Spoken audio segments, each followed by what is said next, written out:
Yo les gars, c'est Alex, bienvenue dans cette vidéo, je suis trop content de vous voir aujourd'hui. Et dans cette vidéo, on va reprendre la suite de la dernière vidéo de la semaine dernière. Et du coup, on va parler des pseudo-paradoxes. Comment résoudre ces putains de pseudo-paradoxes de merde qui peut-être te nivellent et t'empêchent d'aller au next level. On va prendre deux exemples tout simples, génériques, qui vont me venir en tête.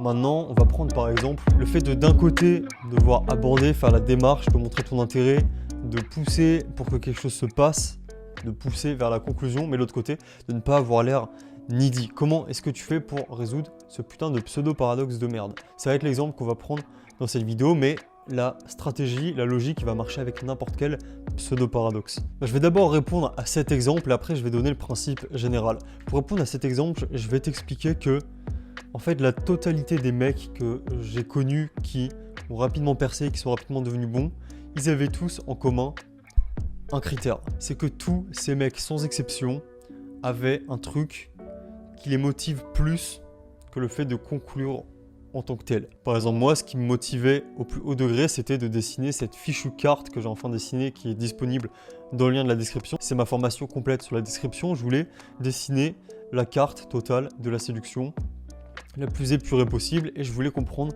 comment ça fonctionne. C'était ça qui me drivait. Donc dans le processus de ça, j'abordais des femmes, j'essayais de les revoir, je concluais avec elles, mais c'était une conséquence de cet objectif. Ce sous-objectif de conclure avec elles, par exemple, c'était subordonné au gros objectif, beaucoup plus haut dans ma hiérarchie de valeurs, de comprendre comment ça fonctionne et de dessiner cette carte. Par exemple, d'autres mecs qui eux vont avoir une vibe de ouf, c'est très possible qu'ils soient vraiment en mode ok, moi je le fais vraiment juste parce que ça me fait kiffer d'avoir des émotions positives, je passe un super moment, etc.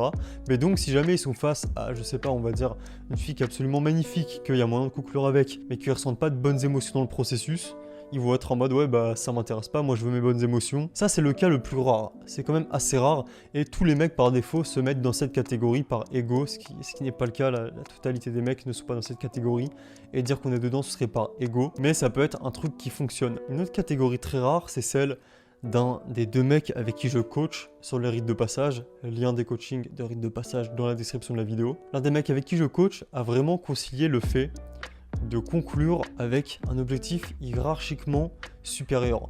C'est-à-dire que pour lui, c'était vraiment comme un espèce de jeu vidéo où simplement le fait d'arriver au bout du jeu vidéo, il y avait quelque chose de profondément satisfaisant à l'intérieur, mais il voit ça comme un espèce d'art. C'est quelque chose qui est au-dessus du fait de conclure en tant que tel, c'est subordonné à cette espèce de valeur artistique supérieur qui est au-delà du fait de conclure. Et tous les mecs qui ont percé rapidement que j'ai connus avaient ce truc en commun. C'est qu'ils étaient détachés du résultat dans ce sens-là. Ils poussent vers le résultat, on pousse vers le résultat, on veut avoir le résultat, mais c'est subordonné à un objectif supérieur.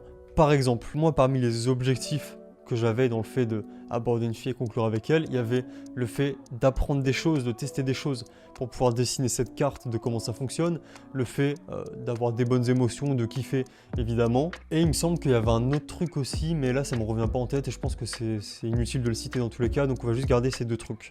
Maintenant je vais te donner un exemple qui s'est présenté je ne sais combien de fois, mais un nombre incalculable de fois, c'est hallucinant. Et d'ailleurs mes potes faisaient pas mal d'anecdotes là-dessus en mode ouais Alex pour tester des trucs il est prêt à perdre la femme de sa vie quoi, il en a rien à foutre. Parce qu'effectivement c'est subordonné. Maintenant j'ai passé cette période mais avant c'était vraiment comme ça et donc je vais te donner ces exemples là.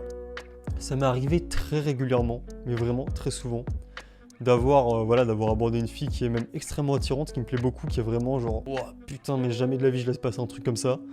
Mais j'avais fait un peu tous les tests que j'avais à faire en fonction de là où j'en étais dans ma compréhension des choses. Et que ce soit par message ou que ce soit même en face à face, admettons, on est en soirée, on s'est rencontrés, il y a moyen de rentrer ensemble. Mais je vois que je vais apprendre plus de choses en ne concluant pas avec elle, limite en faisant foirer le truc exprès, qu'en concluant avec elle.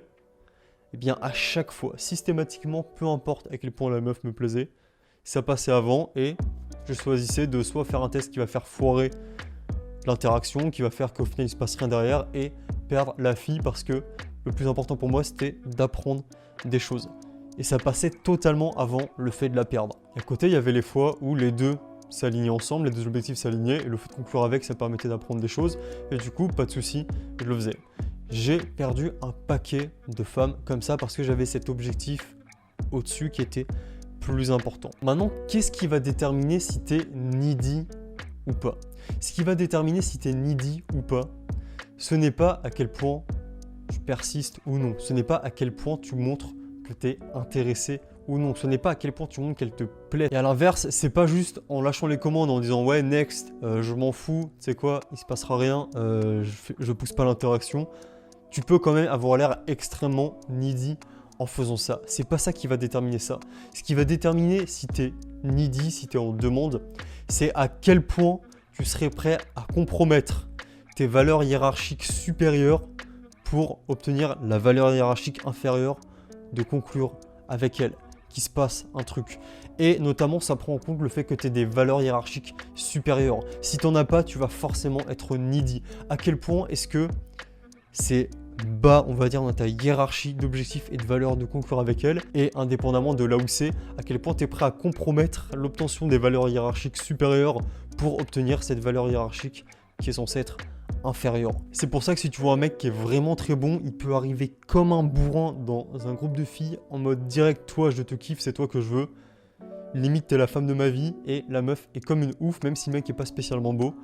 Et elle le kiffe à mort, alors que l'extérieur tu peux te dire putain mais c'est hyper needy, parce que elle sent ça, elle le sent dans son attitude, elle le voit. Elle voit qu'il fait ça, mais que si derrière il y a un désalignement qui se crée avec ses valeurs hiérarchiques supérieures, mais le mec, sans réfléchir, il se barre, il en a rien à foutre et limite il va refuser de conclure avec elle s'il y a un désalignement qui se crée entre ses valeurs hiérarchiques. Là il s'avère que c'est aligné, mais si jamais ça se désaligne, c'est l'autre qui passe avant et il a aucun problème à la perdre pour ça. D'où la notion que tu connais peut-être en anglais qui dit que a man should always be on his purpose. Tu dois toujours être sur ton objectif de vie, avoir ton objectif, ton chemin, le tracer, et indépendamment de la fille avec qui t'es ou des filles qui sont autour de toi, c'est parce que ça représente ce principe dont on vient de parler ici. Et donc là, en donnant une définition plus précise de la neediness, en donnant une définition plus complexe, on a pu résoudre ce fameux pseudo-paradoxe de comment persister, montrer son intérêt et faire avancer les choses sans être needy. Et c'est exactement ce qu'il va falloir faire avec tous les pseudo-paradoxes. Chaque pseudo-paradoxe que tu rencontres, en particulier dans la séduction, c'est parce que les patterns que tu as repérés ne sont pas assez complexes. Tu n'as pas assez détaillé, tu n'as pas creusé assez loin la définition des choses, et du coup, il y a un chevauchement, je sais pas comment on appelle ça, j'ai oublié comment on appelle ça, c'est pas grave, il y a un bordel qui se crée, l'un chevauche l'autre, et donc il y a un paradoxe qui a l'air d'être en place. C'est parce que t'as pas assez complexifié et épuré les principes. Quand tu les épures suffisamment au niveau de leur définition, le paradoxe disparaît. Et c'est comme ça que tu vas résoudre tous les pseudo-paradoxes que tu vas rencontrer, et que du coup en fait ce ne sont que des pseudo-paradoxes, ce ne sont pas des vrais paradoxes. C'est parce que les définitions étaient mal posées que du coup il semble y avoir un paradoxe. Mais il faut creuser beaucoup plus loin que ça, et donc encore une fois, comme dans toute la logique des vidéos que j'ai fait jusqu'à maintenant, ça démontre le besoin de réfléchir, de pas juste aller sur le terrain comme un gogol et de se buter pendant des jours et des semaines et des mois. C'est important, mais il faut aussi réfléchir, faire ça intelligemment, revenir sur ses expériences et en déduire des patterns, en extraire des choses, retourner les problèmes un peu dans tous les sens et les complexifier, les approfondir pour pouvoir passer au next level et ne pas être coincé pendant des mois et des années à un niveau sans jamais évoluer, sans comprendre pourquoi, ce qui va forcément se passer si tu fais pas ce travail. Bon voilà, moi c'est tout pour cette vidéo. J'ai l'impression d'avoir parlé pendant 1 heure là, j'ai l'impression d'avoir débité comme une mitraillette. J'espère que tu t'es pas senti trop agressé par le flot de parole. En tout cas moi ça m'a fait kiffer, et bah voilà les gars, moi je vous dis à la prochaine, kiffez bien. Et si, ah ouais, c'est pas con ça, je voulais dire dans les vidéos précédentes, si jamais vous avez des questions à me poser, que vous voulez que je fasse des sujets de vidéos, n'hésitez pas à bourriner dans les commentaires les gars. Moi je m'inspire beaucoup des questions même que je vois sur le groupe Facebook. Allez sur le groupe Facebook si vous n'êtes pas encore dessus, le lien est dans la description. Mais même les vidéos que vous pouvez poser sur YouTube, je m'en inspire pour faire mes sujets de vidéos ou même d'articles. Je vais faire des articles aussi maintenant sur mon site qui est aussi dans la description. Regardez cette putain de description les gars, il y a plein de trucs à l'intérieur. Je m'inspire de tout ça pour faire mes sujets. Donc les gars, voilà, posez-moi des questions si vous avez des questions, et à la prochaine. Tchuss.